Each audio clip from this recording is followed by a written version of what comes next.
Raipur Visakhapatnam Bharatmala project, जहां गड़बड़ियों की कहानी खत्म होने का नाम नहीं ले रही। अब तक इस प्रोजेक्ट में सिर्फ अभनपुर के 7 गांव में गड़बड़ियों की जानकारी सामने आई, लेकिन अब धमतरी और दुर्ग से भी ऐसी ही कहानियां सामने आई। इतना ही नहीं, इसमें रसूखदारों का नाम भी है। देखिए रिपोर्ट।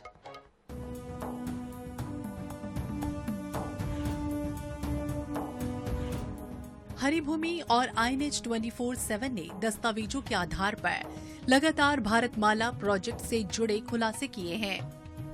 अभनपुर के 7 गांव में अधिसूचना के बाद बटांकन, नामांतरण और खरीदी बिक्री के हर कारनामों की पोल खोली है।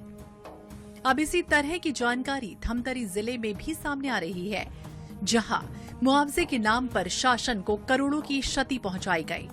रसूखदारों की लिस्ट में अहम नाम धमतरी के तत्कालीन कलेक्टर जयप्रकाश मौर्य का भी है, जिन्होंने अपनी पत्नी निलंबित IAS रानू साहू के परिजनों के नाम पर जमीनें खरीदकर मुआवजा बांट दिया।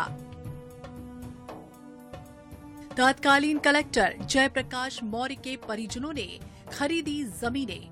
धमतरी के सिर्री गांव में अलग अलग खसरा नंबरों की जमीन खरीदी। मौर्य ने प्रोजेक्ट में आ रही जमीनों के बारे में रिश्तेदारों को बताया।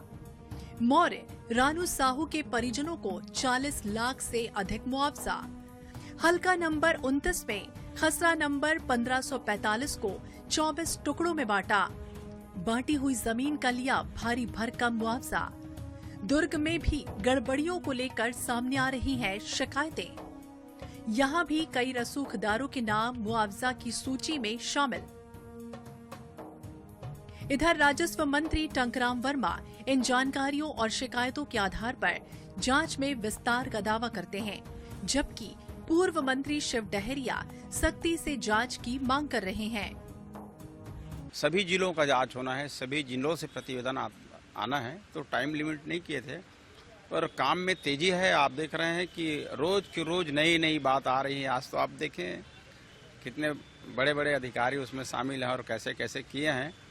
तो इस भारतमाला परियोजना में जहां से गुजरी है सड़कें, जिस जिले से, सभी जिलों के सभी जगह के उसमें बहुत बारीकी से जांच होगी और जितने लोग उसमें दोषी हैं सब पे कार्रवाई होगी। जानकारी जब आ रही तो उस पर कार्रवाई करना चाहिए। सरकार को गोलमोल जवाब देने का सरकार का हमेशा रवैया रहा है। सरकार को सख्त कदम उठाने चाहिए। सरकार के पास सारे अधिकार हैं, क्यों नहीं करना चाहते? क्योंकि सरकार के लोग भी उस भ्रष्टाचार और घोटाले में संलिप्त हैं, इसलिए वो कार्रवाई नहीं करना चाह रहे हैं।